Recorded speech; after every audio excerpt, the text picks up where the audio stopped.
Oh, you started now? What are we doing I today? didn't know you didn't give me a chance. 1 minute, 37 seconds later. Alright, so today we're going to install some Firestone Airbags on a 2020 Tacoma.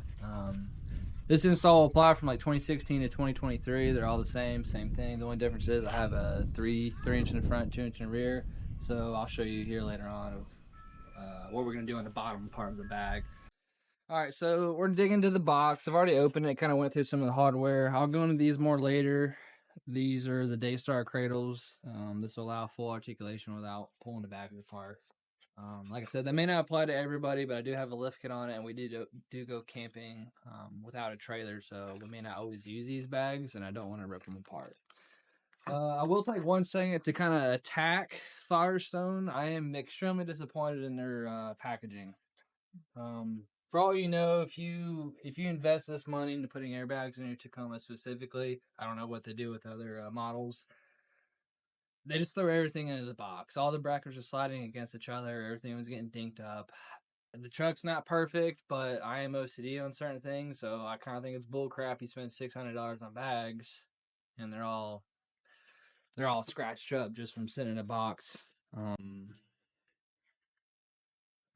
Bouncing against each other for however long. So I will say that it's not that big of a deal, but I do think for $600 I could have put some wrapping around them. That's just me though. Maybe you guys don't care. So we got one of our top brackets of the leaf springs. We got both our bags. This is just the bracket to mount your straighter valve to the trailer hitch. This is one of your upper bag supports. This is your other top leaf spring bracket. There's 2 heat shields in here, but really you only need 1 for the passenger side where the exhaust is. I'm not sure if I'm going to use it or not, but I may.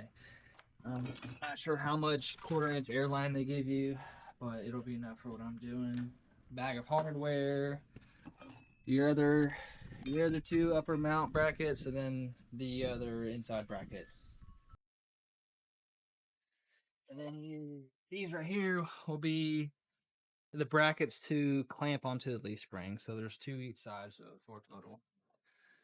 They kind of give you this kind of, I don't even know if it's heat shrink, but just kind of a cover for the air hose. I guess if you put it somewhere, if it's rubbing on a frame rail, wherever you end up running your airline, I may use those. And then I was just complaining about them scratching the brackets when I drop it, so that's pretty sweet. Maybe cut that one out.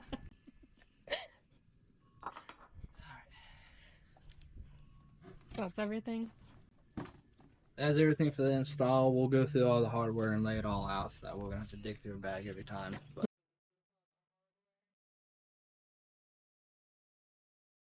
comes with the instruction manual, obviously. I'm going to try not to go off this as much as I can because I feel like it's pretty straightforward. So if you're doing your own install, maybe follow that.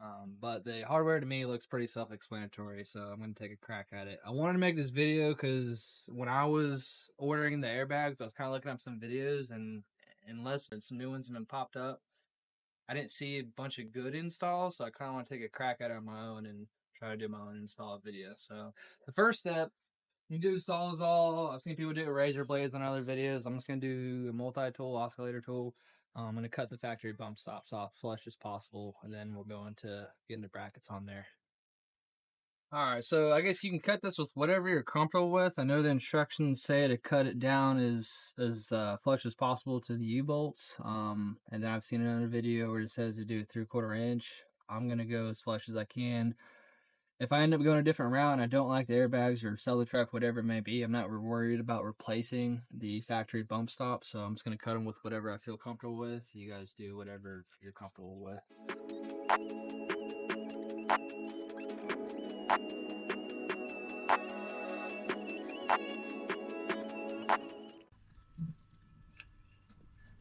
All right.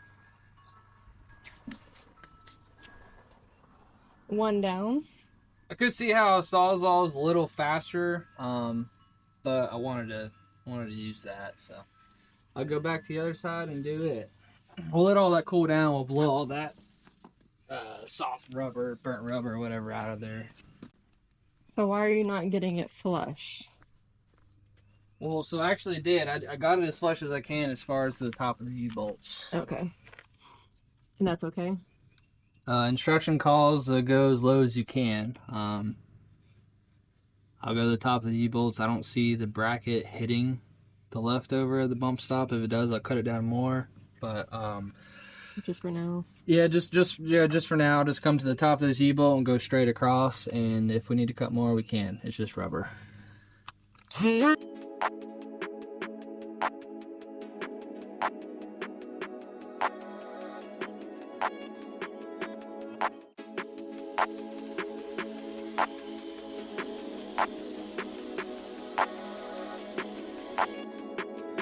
Alright, so we're going to go ahead and start with the driver's side. Everybody says that the driver's side is harder because the fuel tank is in your way. So we're not going to use the heat shield on this side. I don't think it's necessary.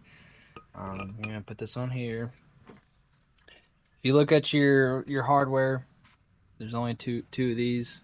One is for each airline connection on top of the airbag. This will be the first thing that holds this bracket to the airbag.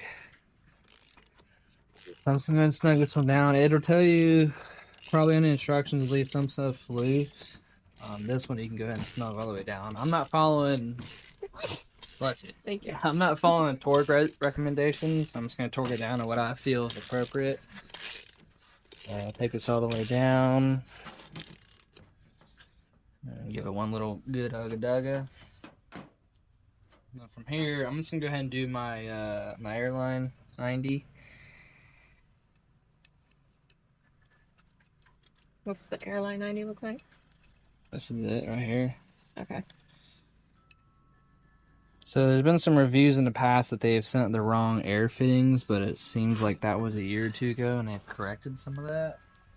To tighten down this 90, you need a 3/8 wrench. I'm going to point mine towards the pumpkin of the axle because I plan on adding a T. After you get your big nylon nut to the airbag and then your 90 for the airline, you're going to put this bracket on here. There's only 8 of these bolts right here. If you compare these to the rest of your hardware, there's only 8 of these. And you have a assortment of the nylon knot. Dang, I can talk. Cut that out. You have an assortment of the nylon locking nuts. So obviously you'll dedicate 4 of these to each side. So I'll go ahead and put these in there. These I'm going to leave loose until I get the main bolt that goes to the frame. But I will go ahead and get them started and let's just get them hand tight. Come over here. There's no washers for these. I don't understand no washer on the bolt head side, but it's what it calls for. So I guess that's what we'll do. And why are we doing all this? So we recently got rid of all of our motorcycles, or 1 out of 3 of our motorcycles so far, but we're getting rid of all our motorcycles and we bought a side-by-side. This truck, the leaf springs, the Rough Country 2-inch leaf springs in the rear of this, they have the odds set against them. They've got a big bumper, they've got swing outs of tables, I've got a spare tire, I've got 4 gallons of water, a high lift jack. So already a little bit of weight in the back. Yeah, and so when you put probably 700-800 pounds of tongue weight on it, it holds it good, but I do have all my chromosomes, so I don't want my truck squatted. So fortunately that cost $600. You don't want the Carolina squat. Maybe you've heard of it, maybe you haven't, but the infamous Carolina squat is coming to an end. No, not interested. So to get the nut on the back of these bolts at this upper bracket is a 9/16, and then to get the bolt itself is a 15 millimeter. I'm just gonna get these snugged up just right before it's touching the bracket, just so it's not as much tightening as when I'm laying underneath the truck. Okay, all right. Now that we got that side done, driver's side done, I'm gonna come over to the passenger side and get the bag and the upper bracket at least prepped. Like I said, the passenger side is where you will need the heat shield. I'm not going to use the heat shield on the driver's side. There's nothing giving off heat. So we're gonna go ahead and put our heat shield in. Saw another video where the heat shield was put in on the outside, facing towards the inside sidewall of the tire. The exhaust was not over there, so it was doing nothing. So the exhaust was obviously on the inside. So I want to have the wall of this heat shield on the same side as this inlet for the air. Just to point out, this upper bracket that goes on top of the airbag, there is this like little notch right here that will keep this upper bracket from spinning as you tighten it down. Like I said, the heat shield needs to be on the same side as the inlet for the air on the airbag. This is for the passenger side. So I'm just gonna kind of, this little opening on the heat shield, I'm just gonna kind of center it on top of the pad, landing pad on top of the airbag. And I'll go ahead and crank it. I'll crank this down a little bit and then I'll readjust it right before it starts biting. Alright, so I'm gonna run that nut all the way down just before it starts getting really tight, and I'm gonna make sure my not like that. I'm gonna make sure my heat shield is where I want it to be, which I'm good with it right there. The idea is you do want a good amount of space to be between the airbag and the heat shield. If it's right up against the airbag, kind of defeating the purpose. The heat shield gets hot sitting right up against the airbag, so you do want some room for wind to go through and for airflow, obviously. So if I'm good with it there, it's kind of hard to do with just 2 arms. I need a third one. But as long as it stays, which it is now, I can snug that down, and then I can worry about my air fitting. This. The 90. The 90. Same on both sides, driver and passenger. I'm going to put this down. Alright, so I did put the 90 on already. Our GoPro keeps overheating for some reason. So again, we're just going to match the other side. So put your bracket on. There's only 8 of these, so you'll be able to tell them apart from everything else.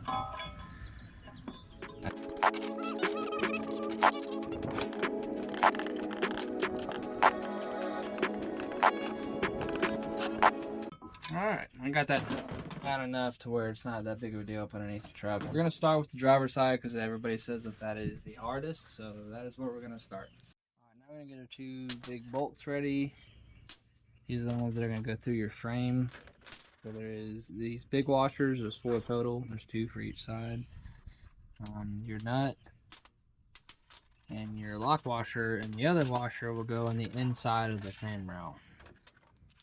I barely had a big enough socket. It's a 29 mil. I don't know what that translates to as far as standard, but this is what I'm going to use. Alright, I'm just going to jack up by the hitch just to give me a little bit of room between the axle and the frame. Just make the install a little bit easier. Like I said, the driver's side is supposed to be the hardest just because the fuel tank is kind of in your way. Alright, as far as on the driver's side, I guess I was wrong on this, putting this top piece on before, because I'm not clearing the frame in a factory wiring harness. You could just leave one side on and swivel it. Yeah. So I'll leave the back side, the inside 2 nuts. I'll leave those on just so I can swivel this bracket up. I guess that's what I get from not reading instructions. Trial and error. Can't read. Trial and error. So now I can get my nuts back in. I can see why they say the driver's side is a pain in the butt, because getting these last 2 bolts in here is going to be not fun. This is the gas tank? Is that what that is? The fuel tank is in my way, yes.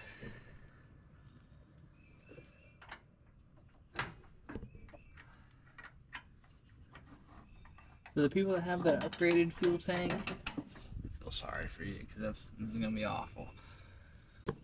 Alright, so I don't have to feed this by hand. I'm just going to get the cordless ratchet wrench on there. I'm only doing this to try to help me get the nut started.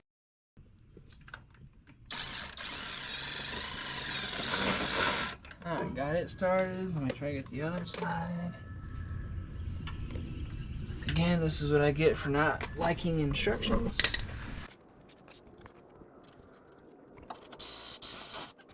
So now, I'm going to send this big bolt through, just bolt and washer from the outside. And then I'm going to do a big washer, lock nut, and nut. A bolt, washer, try to finagle the lock washer up there. You keeping that bolt pushed towards me? Mm-hmm. Alright, this is easier with 2 people. If you can have someone kind of help you out. She's pushing the bolt in to make sure it doesn't push out while I'm trying to put all this on here. So washer, lock washer, and then the nut. This bracket's going over the factory bump stop. You only need a 9/16 wrench for this. It is a square head on the bottom of the head of the bolt, which will sit in this bracket. And no washers on this. And so there is a slotted part on this bottom bracket.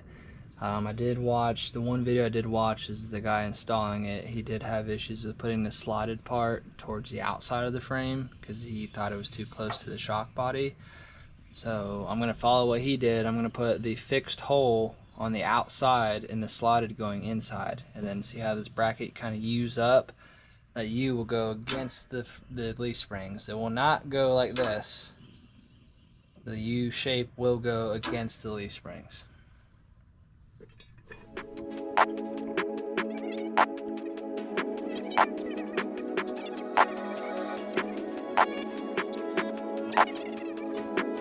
Depending on where this airbag wants to land, I want to be able to shift this forward or backwards. Our best friend is here. So I am waiting on an airline tee. Hopefully that is it. That might be it. This will only apply to people who are doing the Daystar cradle. Bolt and washer through the top. You're gonna go to your bottom plate and throw the cradle on. This is actually easier to do if you do it before you put it on the leaf springs, but I didn't think about it. I went ahead and got the passenger side prepped, but I'll go ahead and put this one on. You'll need a 14mm wrench for the bottom nylon nut, and then a 15mm socket for the top. Again, it's easier if you do it before you put it on the truck, but I didn't think about it.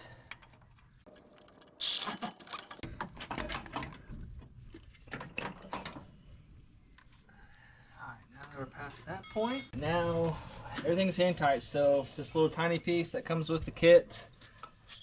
You're gonna do your bolt and washer from the outside. A washer on the bolt side, but no washer on the nut side. So I'll get this started.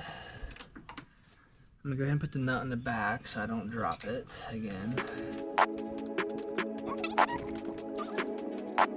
So now the airbag, the way it sits minus the airline, everything is installed how it should be, except for everything is hand tight. I'll probably go ahead and tighten this top part, everything on the frame side, go ahead and tighten it all down, and then I'll tighten the leaf spring side once I really see where this airbag wants to land in this cup. You have your brake line brackets right above where you're trying to get to install the upper bracket to the frame. I don't know if this is going to work. I didn't check the instructions, but I need room to be able to get a socket on the back side of this bolt here. So I'm gonna move all these out of my way and see if I got enough room there. Alright, so I'm not gonna show tightening this big bolt here. It's kind of a pain in the butt, so you'll just have to work that on your own. The only thing I can tell you is make sure this bracket for the airbag is centered on this bracket off the frame. I'm gonna go ahead and throw the brake line brackets back in. I started unloosing this one. You don't need to do that, just the two for the brake line. So I'll put these back in and then we'll get to the next step. I'm just gonna eyeball this. I'm just gonna see where this cup or where this airbag wants to hit. It's gonna hit center right there. So I'm gonna go ahead and tighten the top brackets, and then from there it'll just be the leaf spring. So 1/2 inch on the back, 13 up front, unless you have double of standard or metric. I don't, I only have one of each for whatever reason. Alright, so I'm actually going to use a cordless ratchet just because it's a little easier.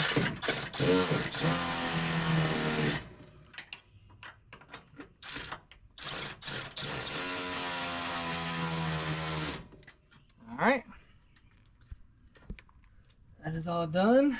And then I will tighten down the brackets to the leaf spring. Alright, for the bottom, I'm just make sure this bracket is pushed all the way over, and I'm gonna do it's 14 mil. I'm just gonna use the cordless again. Make sure I'm gonna walk them back and forth, make sure it stays even. Just gonna match up the threads, make sure they're the same. I bent the bracket, so that's probably why it says use hand tools. I'm just gonna snug it up and I'll leave it. And this side is done. Alright, same thing on the other side. Just took the two front bolts out just so I can get it around the frame rail. Probably says that in the instructions. I didn't read them, so. This side should be a little easier though, because there's no fuel tank to mess around with, so. I've got twice the room on this side than I did the other side.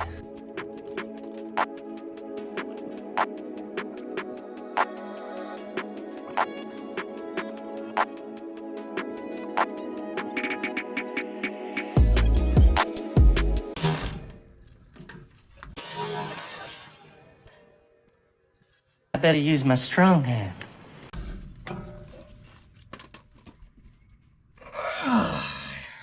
I destroyed my finger. Are you okay? Yeah, that was nice. That was real nice.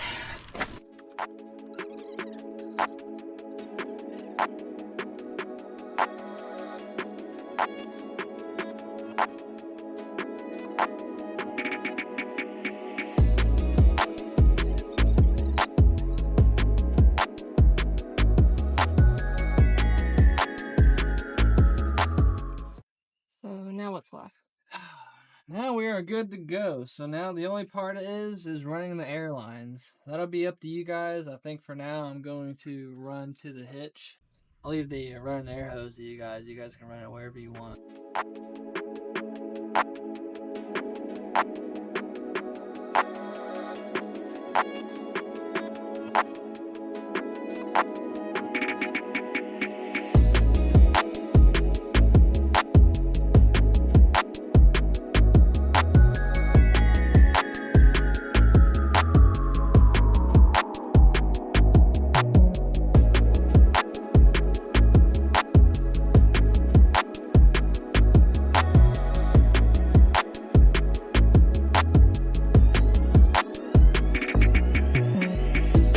So this is why. If you want to explain it. So the reason with the Daystar Cradles is at full droop right now. This bag, it wouldn't be drooping as much because this bag would eventually stop it at some point, but this bag would rip apart if we continue to do that. So as you can see here, there's a good 6-8 inches of difference between where the bottom of the bag would have mounted and where it's just resting now with 0 PSI. So again, this is just a good reference just to see what that Daystar Cradle allows this bag to do. Comes in and out of the cup, and this is only ever seeing load pressure. It's never getting stretched. So.